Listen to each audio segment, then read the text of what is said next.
konsepnya one man, one vote, one value. Vote dihasilkan dari 1 MBG, ya kan? Atau 1 bansos.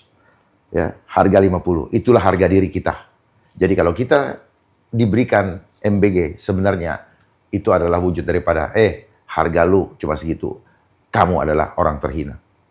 Makanya waspadai kenapa mereka ganti manusia jadi orang. Karena orang nilainya barang. Itulah kenapa angka. Coba 9.000 orang, manusia keracunan. Berbeda rasanya dengan 9.000 orang. Ya, dia bermain dengan rosso. Gitu. Bermainan rosso aja. Gitu. Jadi rosso-rossonya. Nah, kalau ditanya kepada saya, bagaimana dengan program ini? Hentikan. Jangan buang-buang uang. Karena di situ terjadi manipulasi, pendataan, penggunaan Yang berbahagia ialah mereka yang mendengarkan firman Allah dan yang memeliharanya. 2025 sampai dengan 2029. Sebelum dan di 2030 gitu ya. Jadi nah, itu yang dilaksanakan oleh presiden yang ada saat ini. Saya tidak perlu sebut namanya. Karena siapapun presidennya, kalau tidak memiliki sikap kenegarawan yang membela kepentingan rakyatnya, bukan disetir atau dikendalikan oleh agenda global yang memang selama ini menjajah kita dengan yang disebut dengan neokolonialisme. Penjajahan dengan menggunakan sistem. Dan kita mengikuti sistem kapitalis. Sehingga konsep homo homini lupus yang dimainkan, yang dipopulerkan oleh seorang filsuf dari Inggris, yaitu Thomas Hobbes, itulah yang terjadi, di mana konsep itu adalah konsep serigala berbulu domba. Makanya serigala itu bangke pun dimakan, gitu kan? Bangke pun dimakan, semuanya yang kotor-kotor, semuanya itu pokoknya dia kayak tong sampah apa aja dimakan, gitu. Itulah makanya kadang-kadang orang bahasa Jawa kalau lagi kesel, ya kan, ngomong tentang sesuatu yang berkelakuan tidak baik, ya, dibilang apa, Mas Hendra? Itu. Ternyata singkatan dari apa itu asu? Nanti ada orang bilang, oh cocokologi. Biarin aja ya. Gitu. Jadi itu adalah argumen sesuai uang. Ya kan? Itu yang selalu orang sampaikan. Jadi argumennya itu argumen atau alasan pembenaran, ujung-ujungnya mau ngeruk duit. Itu yang terjadi. Gitu. Nah, kenapa Presiden pada periode 2025 sampai 2029 ini menjalankan program MBG? Karena apa? Saya punya datanya, di mana setiap kita perhatikan ketika debat kemarin di Pilpres, itu yang digunakan adalah apa?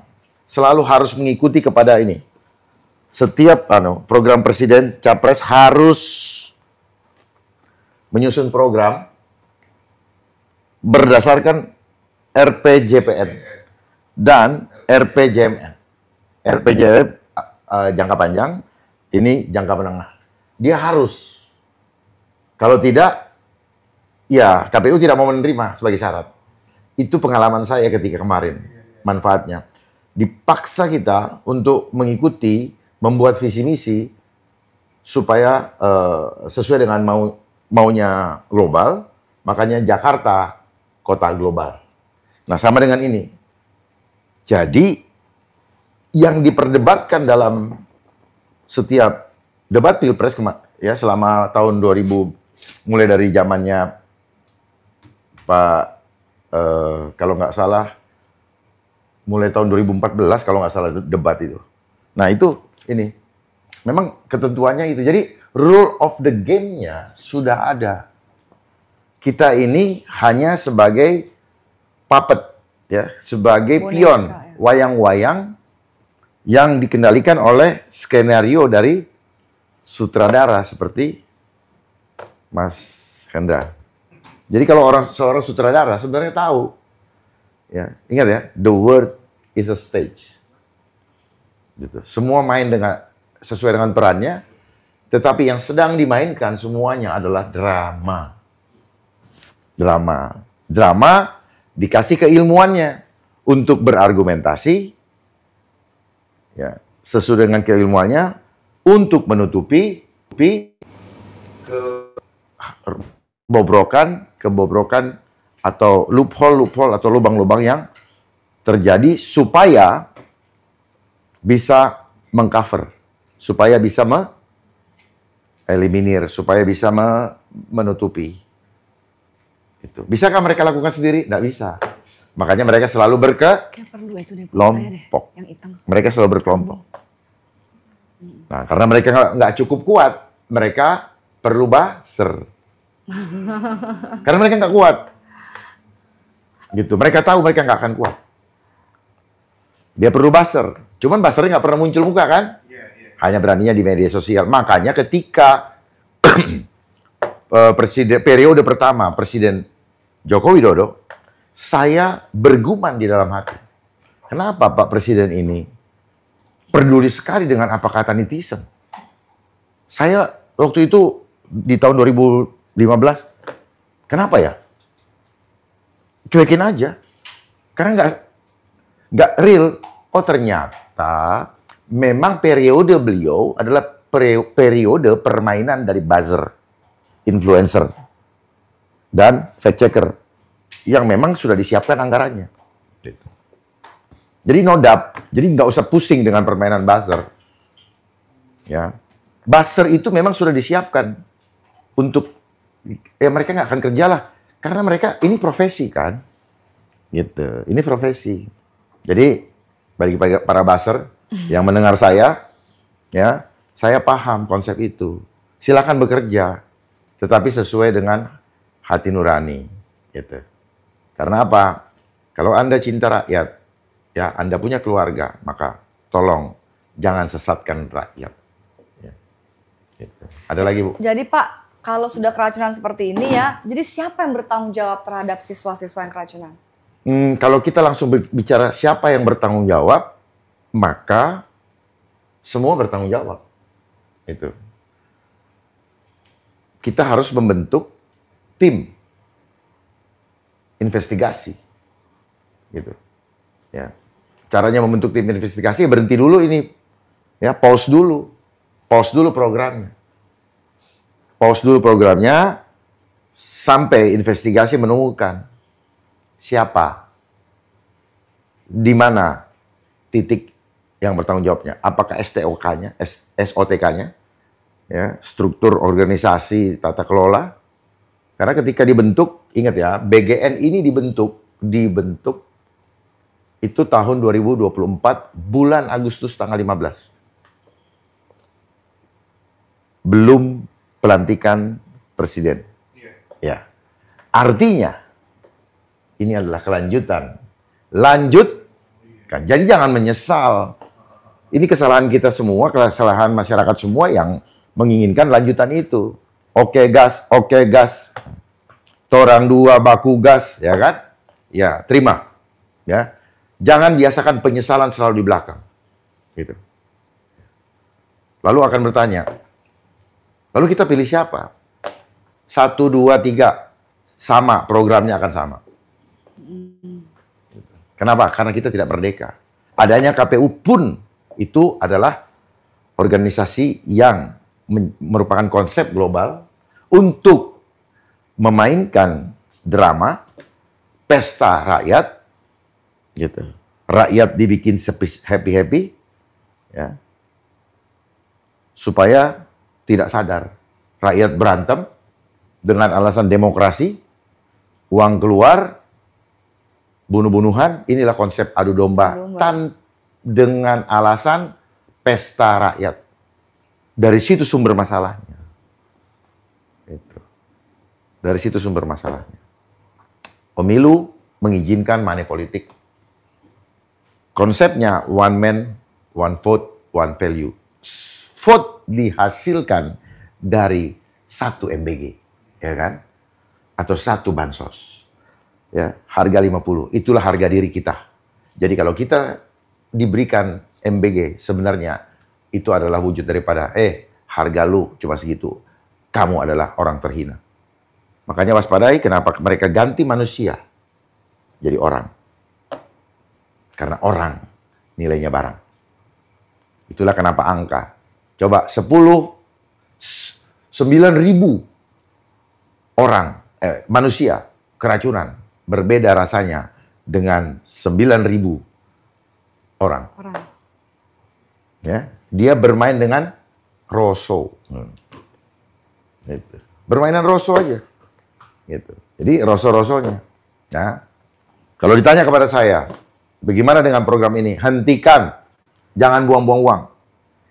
Karena di situ terjadi manipulasi, pendataan, penggunaan uang.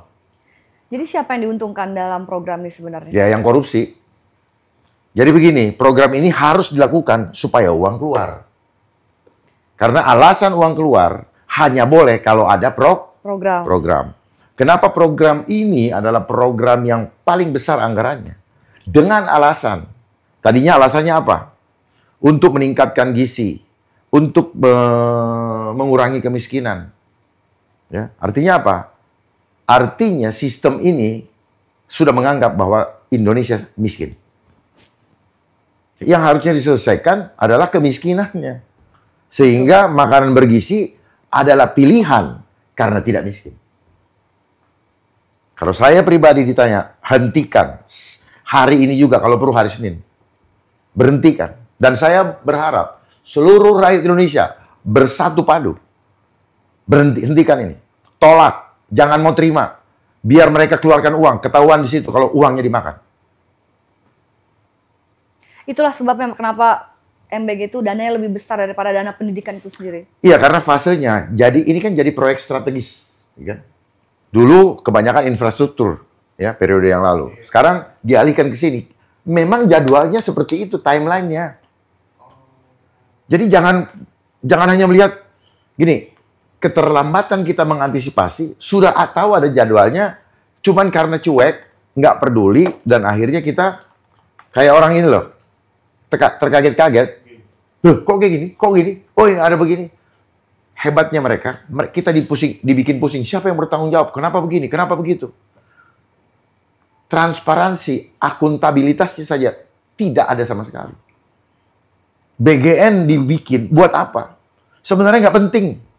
Saya pribadi berkata BGN tidak penting. Ya. Saya mengatakan tidak perlu ada. Badan tangan tidak perlu ada. Semuanya yang badan-badan yang baru itu hentikan semua. Kalau saya. Lalu bagaimana bentuk bikin tim untuk membuat rakyat mandiri. Jangan kayak begini negara. Kenapa? Karena memang ada programnya. Programnya ada di sini. Nih, programnya ada di sini. Satu, ya, program pertama, kedua, ketiga, keempat, kelima. No poverty. Tidak ada kemiskinan. Alasan aja kan. Jadi, yang disebut sama Mbak Citra tadi, programnya mulia. Terlihat oleh mata. Terdengar oleh telinga. Tetapi, karena hukumnya adalah hukum serigala berbulu domba, makanya di balik itu, di udang di balik batunya, bagi panitianya, ya, siapa panitianya? Siapa? Globalis. Pemerintah.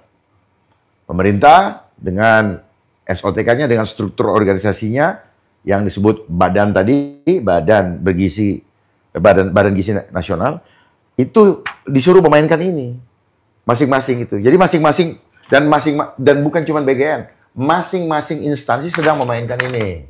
Ya, sedang memainkan ini semua. Ya, mau lihat apa yang dimainkan BPN ini loh.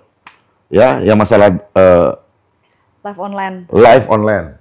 Itu. Yang tadinya sekian tahun katanya dipercepat 9 bulan. Apa benar apa tidak? diganti digital dan sebagainya. Yang dikerjakan Kemenkes nyambung juga ke urusan makanan. Jadi nggak berdiri sendiri. Semua program yang ada dijalankan Kemenkes, Budi Gunadi Sadikin, ya Budi Gunadi Sadikin, sama yang dilaksanakan oleh BGN sama nyambung. Makanya dia langsung tiba-tiba bilang, oh harus rapid test, gitu. Nah, distribusi juga. Bagaimana, ini kan ada belanja barang kan? Belanja barang, belanja modal. Nah, belanja barangnya bagaimana belanjanya? Bahannya dari siapa? Coba selidiki. Itu. Jadi dua ini no hunger, zero hunger, tidak ada kelaparan. Jadi dianggap sudah lapar, dibikin tidak ada kelaparan. Nah ini, terima aja apa yang dikasih. Ketika keracunan, kalau cuma satu tempat, paling tidak 2 tempat sampel, maka kita bilang ini adalah Error. human error. Ya. Tetapi karena ini masif, maka ini adalah organized crime. Kejahatan yang terstruktur, sistematis, dan masif. Karena terorganisir. Persoalan nanti mereka mengatakan bahwa ini kasuistis atau ini memang kekurangan dan sebagainya. Masalahnya tidak ada SOP yang jelas. Ya. Tidak pernah ada namanya beauty contest atau food health contest yang bisa dijadikan standar. Contoh. Dan nanti dari situ akan ketahuan berapa pantasnya pagu atau budget per orang. Gitu. Nah, apalagi sekarang dananya diambil dari dana pendidikan. Gitu. Sekitar 223 triliun. Itu. Dan diketok palu untuk 2 tahun ini 335 triliun. Nah, dana kesehatan diambil 24T. Jadi 223 ditambah 24T sama dengan 247T. Nah, sisanya lagi, saya belum cek lagi tuh, sisanya itu dapat dari mana. Karena ini adalah School Meals Coalition, bisa bergabung, jadi ada yang namanya, bisa hybrid juga, bisa penyatuan antara swasta dengan Polri, ya Polri dengan TNI misalnya, ya atau ya iya. Nah, di sini ada peluang terjadinya money laundering karena kemitraan, sehingga ada dana-dana yang bisa digunakan untuk dikelola. Ya, money laundering itu apa? Supaya dana-dana yang dihasilkan dari hal-hal yang sebenarnya merugikan masyarakat, ya, dilakukan secara kebijakan, itu juga money laundering sebenarnya. Apakah ini termasuk korupsi kebijakan? Bisa jadi ini korupsi kebijakan. Berarti ternyata emang kita punya ya dananya ya. Sakit hati gitu ya, kenapa nggak buat sekolah atau menaikkan gaji guru gitu ya. Ternyata buat program yang terburu-buru justru. Bukan program terburu-buru, memang mandatori. Kalau ibu mengatakan masih terburu-buru, berarti ibu nggak paham. Memang ini mandatori, perjanjian untuk menjadi seorang presiden harus mengikuti itu. Gitu loh. Jadi supaya apa ya, kita buka ini anunya, belakang panggungnya. Jangan cuman, oh harusnya begini. Iya, ini permainan. Permainan namanya operasi intelijen. Ya, tadi saya bilang ya. Opera. Ya, operasi ya berasal dari kata opera. Apa itu opera? Drama. Jangan, cuman kan selama ini kalau kita dengar operasi, waduh apa ini? Ternyata drama. Gitu loh, skenario. Intelligent, information, telling. Li dari kata lie, gennya dari ongoing event. Makanya setiap ada acara, selalu ada event organizer.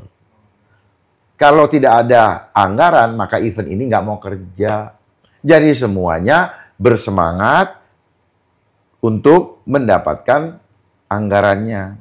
Nah, anggarannya dipakai untuk melaksanakan, tetapi dihitung-hitung supaya ada lebihnya buat ditabung. Ada kaitannya dengan masa kecil kita. Menabunglah untuk hari tua. Jadi apa yang Mas Hendra lakukan, apa yang Adik lakukan, Mbak Citra lakukan, dan saya lakukan selama ini karena kita terkooptasi dengan rasa was-was atau rasa khawatir masa tua kita tidak bisa hidup tanpa memiliki tabungan. Fear lagi ya. Of course. Yeah. Itu. Jadi kehidupan dibikin sulit. Orang yang mau benar tidak diberikan ruang oleh kelompok serigala, ya kan? Ya, disingkirkan di semua instansi. Gitu. Berarti goals MBG untuk stunting itu hanya ya. Oh, itu stunting adalah isu yang dilempar, ya, yang tidak yang dibuatkan penyebabnya, ya, penyebabnya mereka yang buat kriterianya. Oh, karena makanan mereka tidak bergizi. Mereka menciptakan itu. Lewat pembenaran kaidah ilmiah. Nah, ilmiah dipakai untuk pembenaran legitimasi dari ketidakbenaran yang mereka akan bangun di depan. Jadi, itulah kenapa selama ini kita dikasih sekolah supaya kita demi uang, kita membuat argumentasi ilmiah, yang penting nggak ketok mata, nggak ketahuan, boleh berdusta lewat data. Ya, hati-hati dengan membaca data, karena selama ini seluruh orang selalu berbicara dari data yang saya baca. Saya baca tapi saya tidak kenal orangnya. Saya tidak tahu dia ngambil dari mana. Semuanya dibodoh-bodohin, berbicara berdasarkan data, tapi dengan data itulah, karena kaidah ilmiah, mereka memainkan konsep adu domba. Jadi, si pengendali sistem itu dengan menggunakan para ahli-ahli untuk mengadu pendapat dengan kebenaran yang diungkap oleh masyarakat. Dan mereka akan selalu menang, karena mereka mempunyai perangkat-perangkat yang diberikan kewenangan untuk membenarkan perbuatan mereka yang tidak benar. Gitu. Ini konspirasi saja nih Pak ya. Kalau misalnya seandainya nih, program ini kan pasti akan jalan terus nih. Mau ada angin ribut kayak, mau ada angin topan kayak, akan jalan terus karena ada pesan dari atas ya. Ini pikiran konspirasi saya nih, jangan-jangan nanti makanannya pun, kalau sekarang kan belum ada titipan, belum ada sponsor, jangan-jangan ntar makanan pun disusupin. Loh kok jangan-jangan? Tadi belum selesai dieksplor. Kan pendistribusian ini kan tidak melalui tender. Ini cuman penunjukan. Dan orang mendaftar saja, saya ikutan dong. Saya punya pengalaman begini. Belum kita selidiki. Oke, kamu saya tunjuk dapat ya, tapi bahannya dari gue. Bisa nggak? Bukan. Berarti nah, makanya saya mengajak kritis, saya mancing. Jangan bisa jadi. Itu semua bisa dijadiin. Ujung-ujungnya berarti sebenarnya mau kontrol kan, dari makanan GMO, kayak makanan yang dimodifikasi, makanan artifisial, semua titipan gitu ya. Oke, sekarang buka ini school meals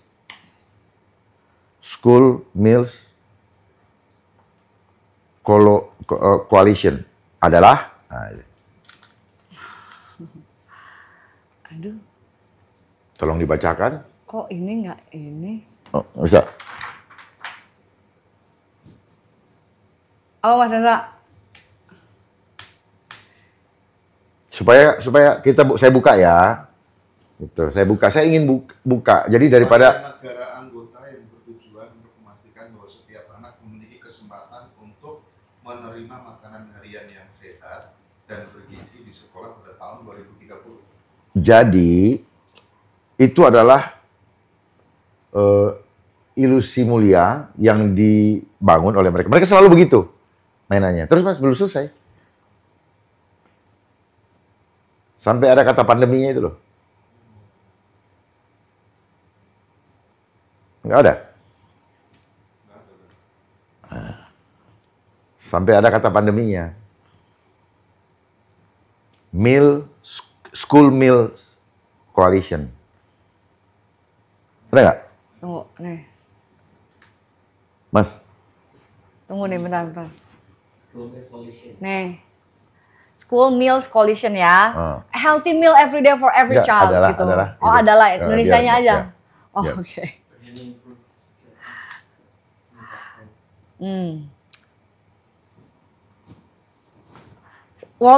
World Food Program ya, WFP ya. Untuk menyediakan makanan bergizi. Wah iya nih, Indonesia jadi anggota School Meal Coalition. Wah. Jadi supaya orang tahu gitu loh, bahwa ini memang ada agendanya, bukan tiba-tiba ide genuine, nggak ada genuine. Nggak ada, cuman harus disebut begitu supaya apa? Ya kalau bagi yang nggak tahu ya, gitu. Siapapun yang jadi presiden tetap akan jalanin ini. Akan, tinggal mainnya dramanya bagaimana gitu loh, gitu ya. Jadi kita harus lihat semuanya, gitu. Oke. Jadi juga untuk mengatasi persoalan pandemi kemarin gitu. Bayangkan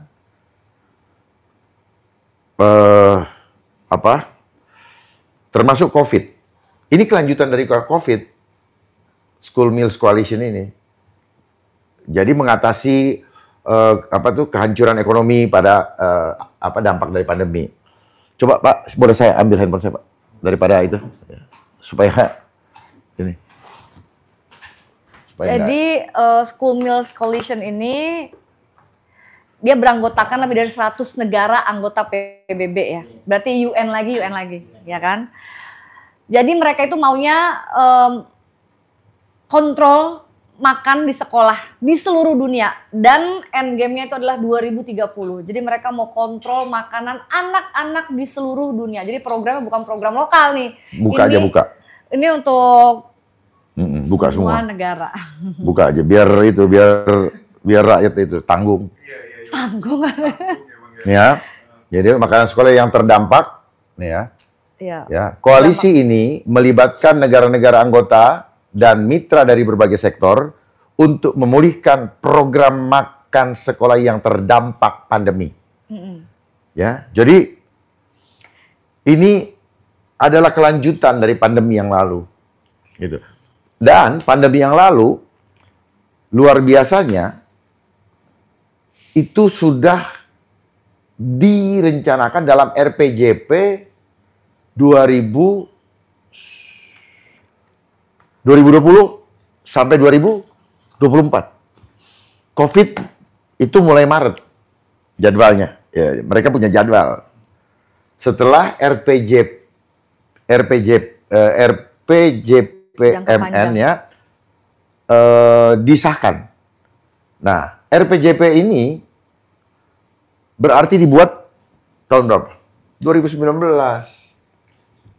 Artinya presiden dan perangkat pada tahun itu tahu bahwa ini adalah agenda terencana. Saya punya dokumennya. Para buzzer, nih saya punya dokumennya. Ayo kita adu data, ya. Saya siap untuk menyelamatkan bangsa ini nih datanya. Nih, saya punya data. Ya. Saya bukan cuma asal bicara, saya baca semua ini. Ada dalam bahasa Inggris, dalam bahasa Indonesia. Ya, untuk yang summit tadi ini ada semua. Ayo. Saya sengaja bawa ini karena apa? Ya, bukan. Mereka-mereka itu lah, ini tanda tangannya ini. Yang untuk itu, Development Planning, National Development Planning Agency dari Bappenas. Nih, Head of Food System. Statement. Nih, food. Jadi, bergizi, Badan Gizi Nasional, sama urusan, food. Nah, apapun lah cari, itu food. Nah, itu ada kaitannya. Ini adalah agenda global. Agenda 1 tadi, agenda 2 tadi GMO, ya, dikasih makan yang GMO yang sudah olahan. Nah, apa yang akan terjadi secara psikologis terhadap manusia yang memakan itu?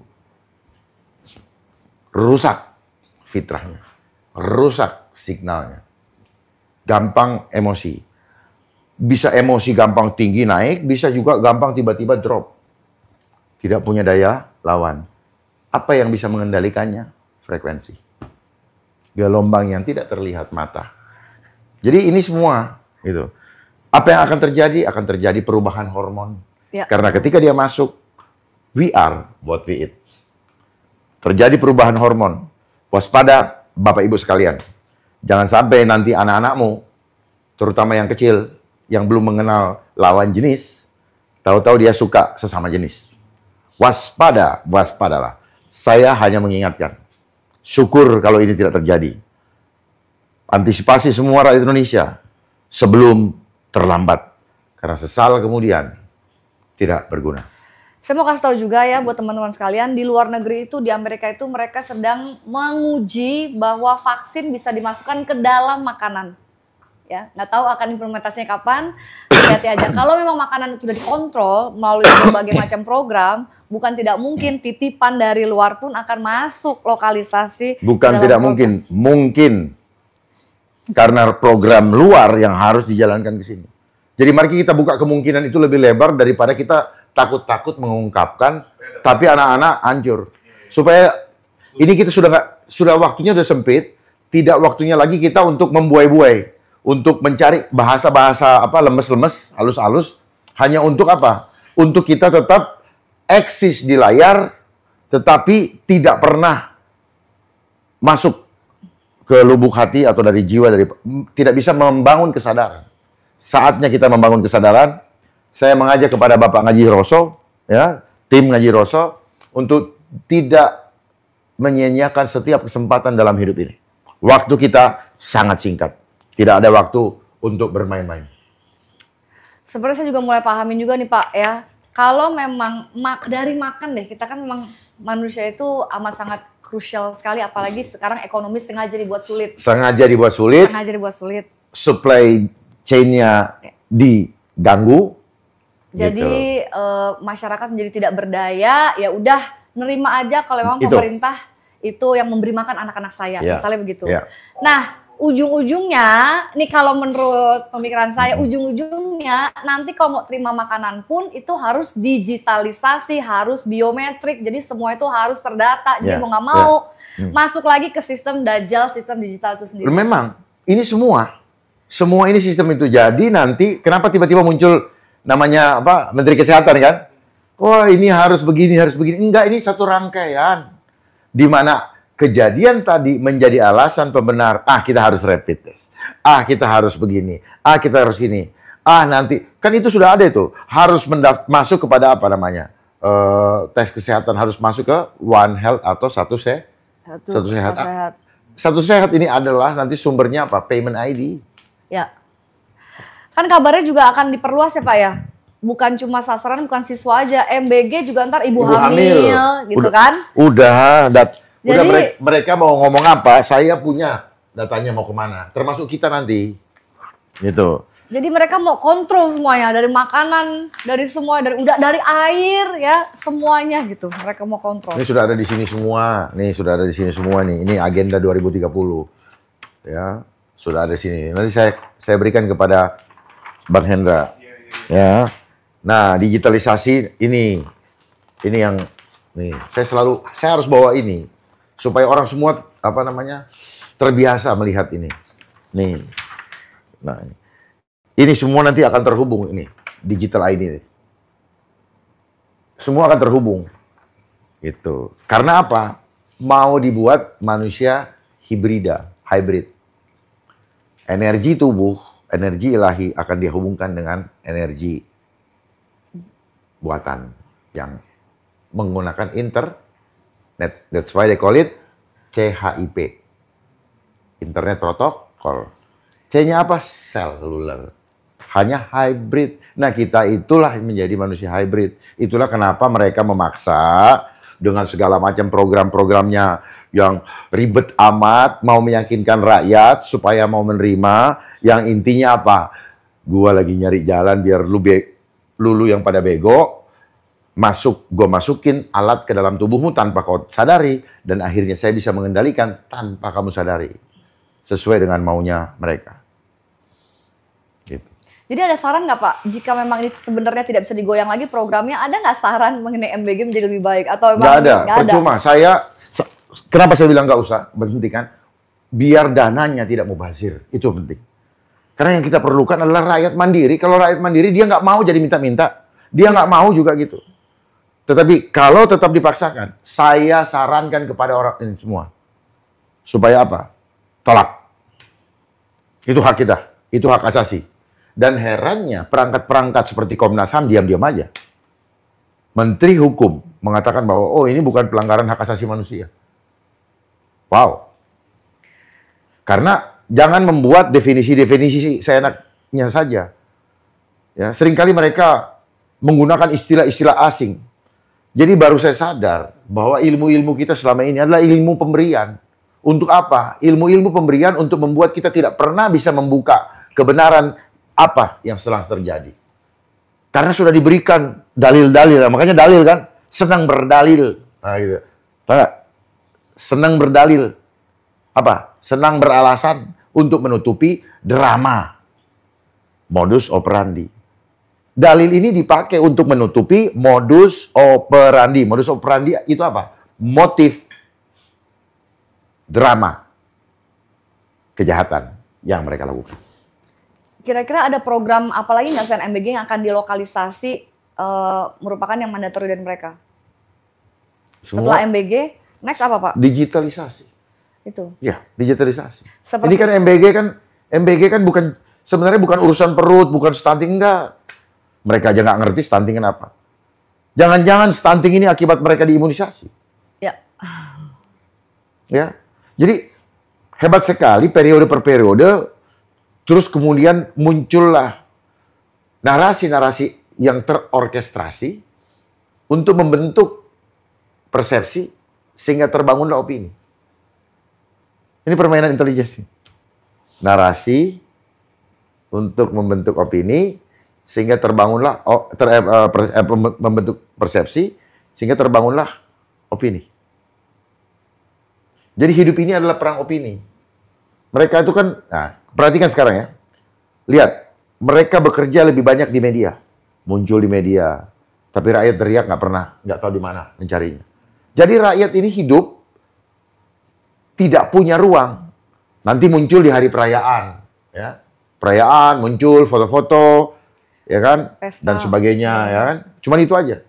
Dan perhatikan, kenapa setiap acara, selama acara-acara formal, selalu mereka menggunakan panggung. Panggung sandiwara. Tidak ujuk-ujuk setiap acara ternyata pakai panggung. Gitu.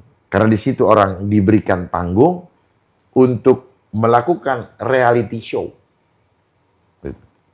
Reality show seolah-olah nyata, tetapi sebenarnya hanya retorika. Atau bahasa kerennya sekarang, bahasa umumnya adalah omon. Makanya banyak orang yang sudah jadi pejabat ya, disumpah. Sumpahnya sumpah omon. Ya, semua berbicara berdasarkan konsep yang sudah dituliskan. Mereka tidak pernah berbicara dengan hati karena takut keluar dari teks yang sudah disiapkan. Karena kalau dia berbicara dari hati, teksnya akan dia tinggalkan, hatinya yang berbicara berdasarkan suara hati yang Tuhan berikan. Itu kenapa orang selalu pakai. Tapi programnya masih bisa ada kesempatan untuk dihentikan nggak Pak? Tergantung presiden. Kan punya program presiden. Kan alih-alih, ya, ece-ecenya ini adalah pengejawantahan daripada janji ketika debat. Jadi politik terbesar. Inilah janji politik, gitu loh. Tapi telusurilah, kan tadi saya kasih buka ini. Bahwa setiap calon capres dan wapres harus mengikuti RPJMN, RPJPN. Jadi sudah ada kanalisasinya. Bukan hasil ide dari pemikiran yang sudah dipersiapkan jauh-jauh hari. Jadi sebenarnya nggak terlalu sulit memimpin itu. Yang sulit adalah bagaimana mengelabui orang dari perebutan supaya bisa menduduki kekuasaan tadi, sehingga dia berhak menjadi serigala. Kita jadi domba-domba. Domba-domba mengikuti serigalanya. Kalau nggak tahu hatinya serigala, maka kita tidak tahu. Tapi saya buka di sini. Hati seorang pemimpin, dia hatinya lembut, dia bijaksana atau tidak, dia adil atau tidak, ada pada setiap kebijakannya. Ya. Hati yang bijak pasti adil. Kalau adil, rakyatnya akan diperlakukan beradab. Dan rakyat tidak bisa dihitung dengan data yang menggunakan angka. Karena itu berhubungan dengan nyawa, jiwa.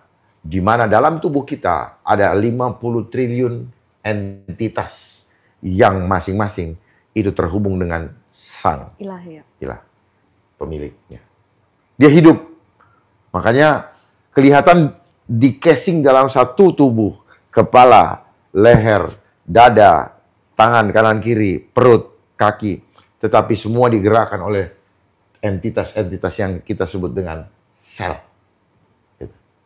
Makanya kalau tangan luka, dia akan nutup sendiri selama selnya masih beroperasi, masih berfungsi dengan optimal. Yang tidak disebut oleh mereka yang jualan obat kena gula. Nah, padahal gula terjadi akibat rusaknya organ-organ, entah itu lever, entah itu ginjal, dan sebagainya yang tidak mampu mendetoksifikasi seluruh makanan yang mengandung gula, racun-racun, ya, bahkan racun pikiran, gitu. Mereka tidak mampu dan jadi gula. Jadi tidak selalu hanya, tidak melulu karena makanan. Pikiran itu yang nomor satu. Setuju, karena Pak. orang makan banyak, karena orang itu tidak bisa mengendalikan pikirannya. Jadi memang dalam hidup ini apa? Jangan berpikir parsial, harus bisa melihat secara holistik, komprehensif, terintegrasi. Kenapa orang pengen jadi hedon? Salahkan televisi, jangan banyak iklan. Ya, gitu. Jadi saran saya, hentikan program MBG dalam waktu yang sesingkat-singkatnya. Jakarta, 5 Oktober 2025, atas nama Hendra Ngajiroso, Dharma Pongrekun, dan Ibu Mbak Citra.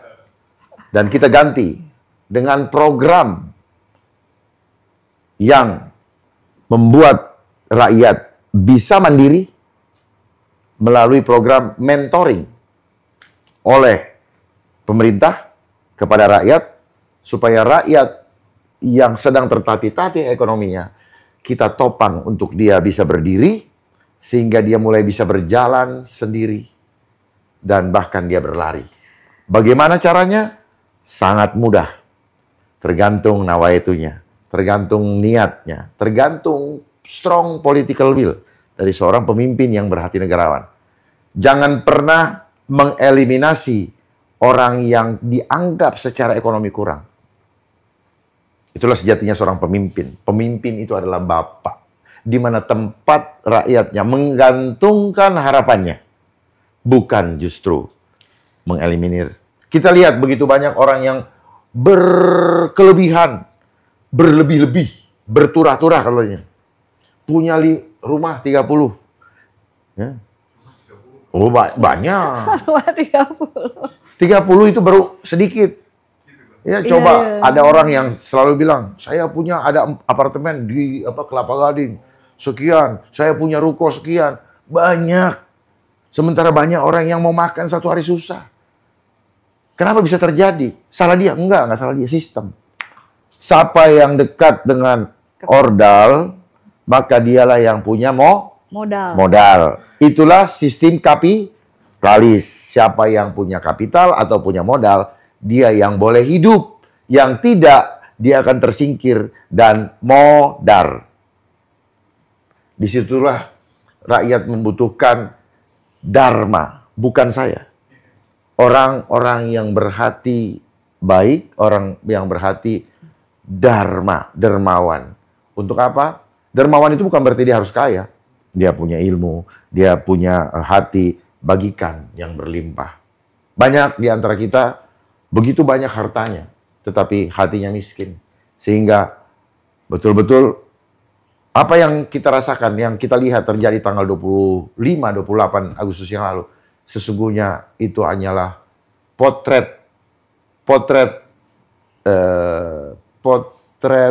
kulminasi dari akumulasi persoalan yang sudah menahun, yang terjadi, meledak dan diledakkan, makanya meledak, gitu. Kenapa saya bilang diledakkan, makanya dia meledak. Dia tidak, yang membuat meledak apa? Proses beruntun dari mulai tahun 2000, awal 2000 bulan November, setelah saya lantik, PPN 12%, kemudian muncullah MBG ini kan dilaksanakan tanggal 6 Januari. Ya, saya nggak tahu kenapa di push harus 6 Januari 2025. 6, 12, 6. Saya nggak tahu kenapa. Ya, kebetulan atau apa, biarkan Tuhan yang menjawab. Waktu yang menjawab. Terus, ya, apalagi tabung, ya, dibuatlah kanalisasi sekat-sekat, muncullah harus pakai NPWP, satu orang hanya boleh satu. Ini apa ini, ngatur-ngatur rakyat, sudah susah kerjanya ngatur-ngatur, bukan bikin sejahtera, ya, malah bikin susah rakyat. Gopo, Mas, ya, ada gunanya nggak? Nggak ada gunanya. Mereka ada untuk bikin rakyat nggak susah kok. Nggak akan ada demo. Saya jamin 1000%. Demo itu adalah lalu ungkapan gimana kita hidup. Itu. Polisi yang kasihan. Polisi dijadikan keset oleh kekotoran politik. Politik ini yang kotor kok. Itu. Polisi itu hanya law enforcement, pelaksana daripada hukum yang dibuat oleh yang mau isinya. Rakyat mau ketemu dengan dewan sebagai representatif dari wakil suaranya, tidak dibuka pintu, ditaruh polisi, kan berhadapan wajahnya dengan polisi, kesel aja sama polisi kan, gitu loh. Ibarat satpam, sebenarnya nggak beda sama satpam. Satpam disuruh halangin, nggak, misalnya gitu, itu wakilku, aku mau ketemu kan gitu, nggak boleh Pak begini-begini. Kemarahan ke dalam terlampiaskan kok ke yang tampak, kira-kira begitu, ya. Jadi harus paham, apakah ini ada permainan intelijen? Ya, saya katakan ada. Baru mau tanya. Saya katakan ada. Ada tujuan besar lain yang sedang disiapkan. Jadi ini bukan masalah sekedar hanya masalah perilaku. Itu adalah segala sesuatu yang digaungkan. Tetapi saya mau berikan pemahaman. Di setiap lembaga permainan yang sama terjadi. Kenapa? Karena tadi yang saya sampaikan. Adigium yang diajarkan sejak kecil. Tanamkan di kepala kita. Menabunglah untuk hari tua. Seolah-olah kalau kita sudah tua, hidup kita mampus. Tidak berdaya.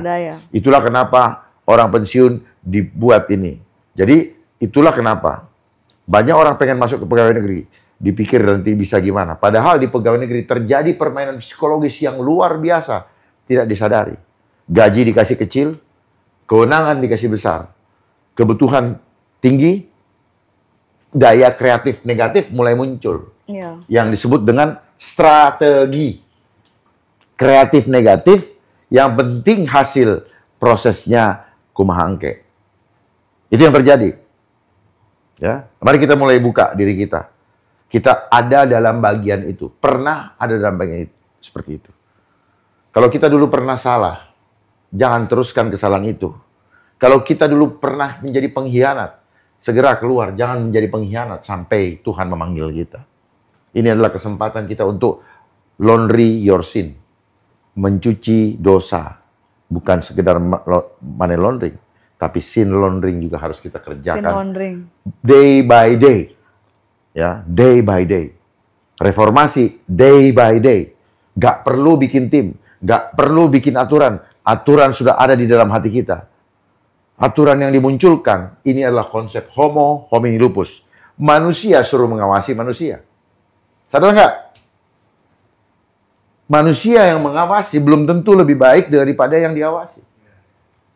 Hanya karena dia punya perangkat, dia punya power, dia kerjain orang yang kecil, padahal dia yang brengsek. Ayo kita buktikan. Jadi tidak boleh ada satupun di bangsa ini yang mau yang boleh menindas rakyatnya atas nama aturan, atas nama angka, dan atas nama data untuk kesuksesan agenda 2030. Mari sama-sama rakyat, kita bangkit bersama untuk mempermuliakan Tuhan. Kita hadir di sini bukan di dunia ini, bukan untuk mencari kesenangan pribadi, tetapi kita bersatu. Supaya apa? Supaya nama Tuhan, bukan nama manusia-manusia itu yang ingin mengambil alih kendali Tuhan dalam mengontrol hidup kita. Biarlah hidup kita dikontrol oleh Tuhan. Mulai hari ini, mari sama-sama kita buka hati. Biarkan jiwa kita dikendalikan hanya oleh ilahi, divine. Supaya kita bisa mewujudkan rencana Tuhan di dalam hidup kita yang indah. Jangan lagi kita membuat rencana-rencana sendiri. Karena ketika kita membuat rencana-rencana sendiri, di situ akan terselip hawa nafsu. Karena rencana kita selalu akan berhubungan dengan budgeting. Itulah kenapa banyak di antara kita, saya pun dulu pernah juga keliru karena tidak paham. Sekarang saya buka. Saya akan bagikan apapun yang saya miliki dalam sisa waktu hidup saya. At any time, kita tidak tahu apa yang akan terjadi, tapi saya akan bagikan, saya akan lakukan yang terbaik untuk bangsa ini selama saya masih ada hidup. Ya, lakukan yang terbaik selama masih ada hidup. Karena waktu kita tidak pernah kita tahu. Tapi percayalah, jangan pernah takut. Kalau kita menjalankan tugasnya, maka fasilitas hidup dia siapkan, keselamatan dia siapkan, dan akan ada yang meneruskan perjuangan ini. Ya, jangan merasa bahwa, oh karena saya bukan. Saya hanyalah tiki mengantarkan, akan ada estafet berikutnya. Mari sama-sama, ya, apalagi Bu Citra, tidak usah pakai urutan-urutan nomor. Karena hidup kita ini, ya, hidup kita ini tidak pakai nomor. Ya, makanya saya suka ini, ketika ada yang bilang, Tuhan itu tidak pernah urusin angka. Karena dia bukan angka. Dia adalah infinity. Ada pertanyaan netizen nggak? Coba tanyakan, mumpung saya ada. Silakan. Sebelum pertanyaan ya, biar karena ini pada tersentuh semuanya, ini pada berdoa semuanya. Iya, memang kita memang harus menaikkan frekuensi sih dengan doa. Hanya ada 2 jenderal yang saya percaya di Republik ini. Yang pertama Jenderal Sugeng, yang kedua Jenderal Dharma Pungli. Pak Dharma, pertanyaan pertama, sampai kapan sih Pak ekonomi ini bisa stabil? Yang kedua, kenapa sih Pak Dharma nggak mau bahas mantan institusinya yang sekarang lagi sorot mata kamera semuanya pada mengarah? Tadi saya nggak bahas. Reformasi itu bukan di polisinya, ya, sistem politiknya. Ya, karena apa? Ya. Karena sistem, ya. Kalian pikir di Kemenkes baik? Kalian pikir di Badan POM bagus? Kalian pikir di Badan BPN bagus? Kalian pikir di mana lagi? ESDM bagus? Ini hanyalah Polri hanya dijadikan keset. Karena dia berhadapan terus-menerus setiap hari dengan masyarakat. Mulai dari hal yang paling kecil sampai hal yang paling besar. Jadi, kita harus paham dulu semuanya. Jangan sampai kita mengatakan bahwa, oh dia tidak benar. Tapi sebenarnya kita nggak paham bahwa kita sendiri dalam keadaan tidak benar. Saya ingin kita semua membuka itu, supaya kita tercelikkan mata kita. Bahwa polisi bergerak atas perintah daripada yang tertinggi. Memang betul, ikan busuk dari kepala. Tapi kepala di dalam suatu negara, itu adalah kepala pemerintahan. Dan polisi itu dipilih, pimpinan tertingginya dipilih. Maka apa yang dirasakan, ya, semakin tidak nyamannya masyarakat melihat Polri, saya sadari. Itu karena apa? Karena terasa pembiaran. Bahkan ada yang Polri digunakan sebagai tameng untuk melindungi perbuatan-perbuatan yang tidak benar dari yang menempatkan dia. Gitu. Ya. Dan kalau dia tidak berani untuk bilang say no, maka dia akan terus. Apalagi kalau dia tersandera. Dan rata-rata jadi tersandera. Lihat, tidak pernah ada di negeri ini budaya mengundurkan diri karena malu, karena bertanggung jawab. Karena apa? Tersandera dengan apa? Comfort zone. Kenyamanan yang dia dapatkan dan dia sudah membuat banyak loophole, sehingga kalau dia turun, dia khawatir loophole-nya akan ketahuan. Satu, dia masuk dalam pusaran politik praktis. Dia tertarik-tarik. Untuk apa? Untuk mengamankan posisi dia biar nggak diganti. Terus kemudian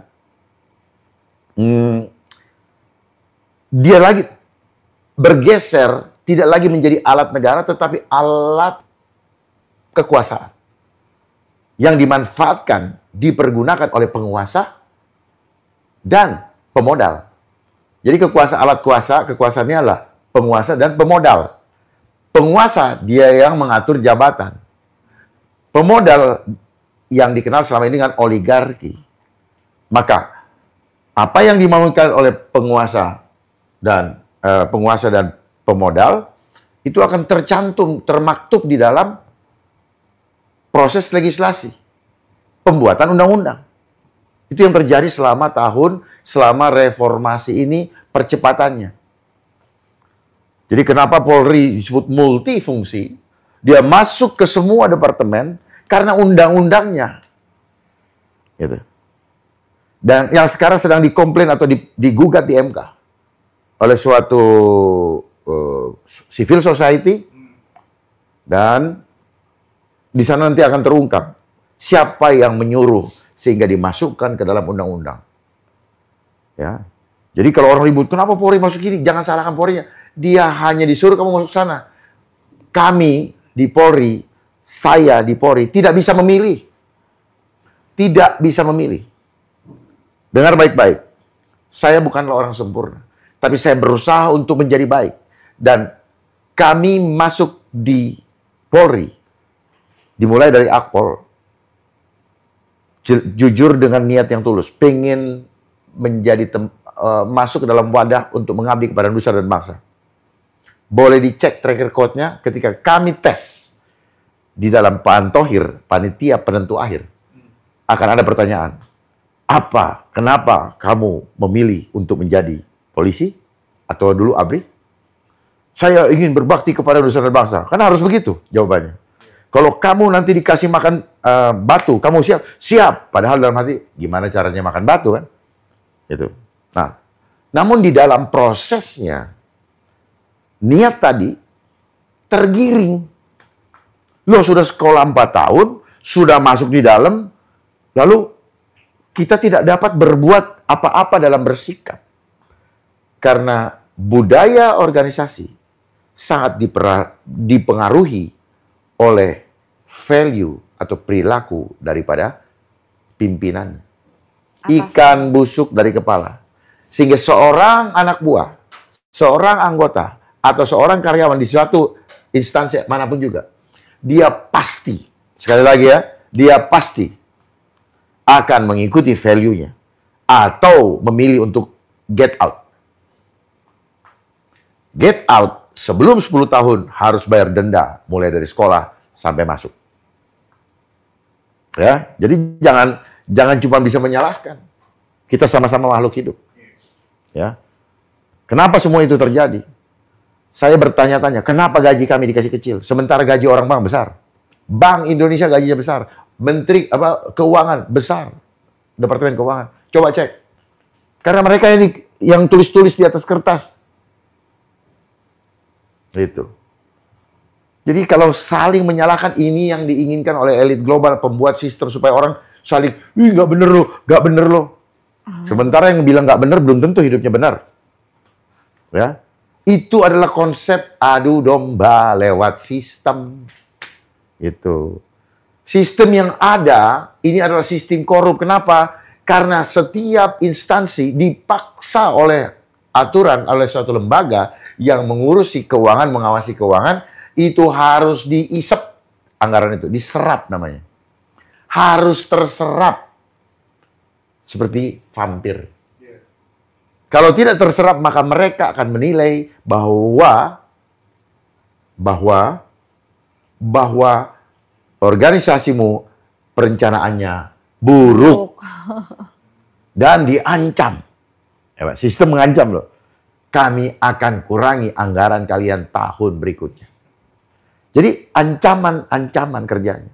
Yang ngancam siapa? Manusia. Manusia bisa bergerak. Oh, ini ada undang-undangnya, ada aturannya. Jadi bayangkan ini sistem homo homini lupus. Saya selalu bilang homo homini lupus. Saya sudah pelajari semua. Kita harusnya berkembang dari homo imago Dei. Image of God. Kita harus berkembang jadi homo homini socius. Tetapi giringan daripada sistem Dajjal ini menggiring kita menjadi homo homini lupus. Makanya ada penyakit lupus kan. Homo homini lupus. Dari homo homini lupus, kemudian menjadi homo faber. Manusia menjadi makhluk pekerja. Muncullah John D. Rockefeller Foundation. Nah, di fase yang keberapa, kita digiring muncullah namanya Bill Gates. Menjadi homo teknologi. Gitu. Supaya paham nih bagaimana manusia bergeser. Di mana mereka suka membuat fase-fase adanya gen.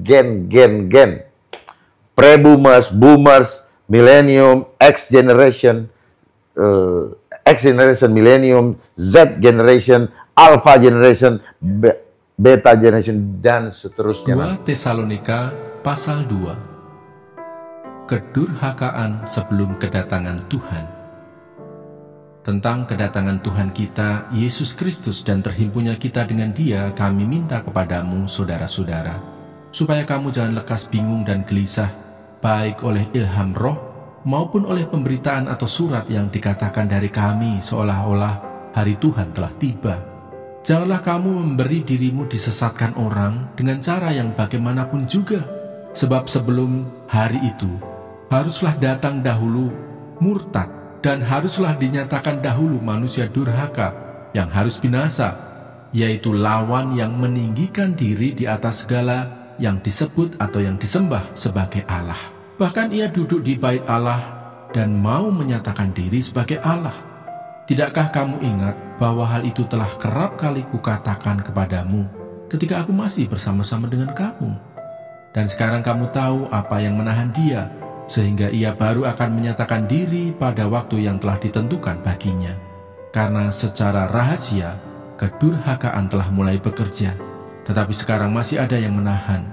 Kalau yang menahannya itu telah disingkirkan, pada waktu itulah si pendurhaka baru akan menyatakan dirinya, tetapi Tuhan Yesus akan membunuhnya dengan nafas mulutnya dan akan memusnahkannya kalau ia datang kembali. Kedatangan si pendurhaka itu adalah pekerjaan iblis dan akan disertai rupa-rupa perbuatan ajaib, tanda-tanda dan mujizat-mujizat palsu dengan rupa-rupa tipu daya jahat terhadap orang-orang yang harus binasa karena mereka tidak menerima dan mengasihi kebenaran yang dapat menyelamatkan mereka.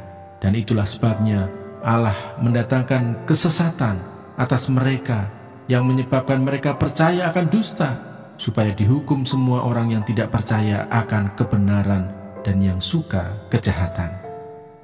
Dipilih untuk diselamatkan. Akan tetapi kami harus selalu mengucap syukur kepada Allah karena kamu, saudara-saudara yang dikasihi Tuhan, sebab Allah dari mulanya telah memilih kamu untuk diselamatkan dalam roh yang menguduskan kamu dan dalam kebenaran yang kamu percayai. Untuk itulah Ia telah memanggil kamu oleh Injil yang kami beritakan, sehingga kamu boleh memperoleh kemuliaan Yesus Kristus, Tuhan kita. Sebab itu, berdirilah teguh dan berpeganglah pada ajaran-ajaran yang kamu terima dari kami, baik secara lisan maupun secara tertulis. Dan Ia, Tuhan kita Yesus Kristus dan Allah Bapa kita, yang dalam kasih karunia-Nya telah mengasihi kita dan yang telah menganugerahkan penghiburan abadi dan pengharapan baik kepada kita, kiranya menghibur dan menguatkan hatimu dalam pekerjaan dan perkataan yang baik.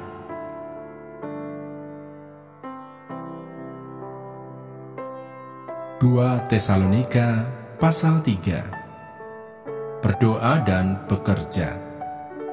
Selanjutnya, saudara-saudara, berdoalah untuk kami, supaya firman Tuhan beroleh kemajuan dan dimuliakan, sama seperti yang telah terjadi di antara kamu, dan supaya kami terlepas dari para pengacau dan orang-orang jahat, sebab bukan semua orang beroleh iman. Tetapi Tuhan adalah setia. Ia akan menguatkan hatimu dan memelihara kamu terhadap yang jahat. Dan kami percaya dalam Tuhan, bahwa apa yang kami pesankan kepadamu, kamu lakukan dan akan kamu lakukan. Kiranya Tuhan tetap menunjukkan hatimu kepada kasih Allah dan kepada ketabahan Kristus. Tetapi kami berpesan kepadamu, saudara-saudara, dalam nama Tuhan Yesus Kristus, supaya kamu menjauhkan diri dari setiap saudara yang tidak melakukan pekerjaannya dan yang tidak menurut ajaran yang telah kamu terima dari kami. Sebab kamu sendiri tahu bagaimana kamu harus mengikuti teladan kami, karena kami tidak lalai bekerja di antara kamu dan tidak makan roti orang dengan percuma, tetapi kami berusaha dan berjerih payah siang malam, supaya jangan menjadi beban bagi siapapun di antara kamu. Bukan karena kami tidak berhak untuk itu, melainkan karena kami mau menjadikan diri kami teladan bagi kamu, supaya kamu ikuti. Sebab juga waktu kami berada di antara kamu, kami memberi peringatan ini kepada kamu: jika seorang tidak mau bekerja, janganlah ia makan. Kami katakan ini karena kami dengar bahwa ada orang yang tidak tertib hidupnya dan tidak bekerja, melainkan sibuk dengan hal-hal yang tidak berguna. Orang-orang yang demikian kami peringati dan nasihati dalam Tuhan Yesus Kristus, supaya mereka tetap tenang melakukan pekerjaannya, dan dengan demikian makan makanannya sendiri. Dan kamu, saudara-saudara, janganlah jemu-jemu berbuat apa yang baik. Jika ada orang yang tidak mau mendengarkan apa yang kami katakan dalam surat ini, tandailah dia, dan jangan bergaul dengan dia, supaya ia menjadi malu. Tetapi janganlah anggap dia sebagai musuh, tetapi tegurlah dia sebagai seorang saudara. Salam. Dan ia, Tuhan damai sejahtera, kiranya mengaruniakan damai sejahteranya terus-menerus dalam segala hal kepada kamu. Tuhan menyertai kamu sekalian. Salam daripadaku, Paulus. Salam ini kutulis dengan tanganku sendiri. Inilah tanda dalam setiap surat. Beginilah tulisanku. Kasih karunia Yesus Kristus Tuhan kita menyertai kamu sekalian. Yang berbahagia ialah mereka yang mendengarkan firman Allah dan yang memeliharanya.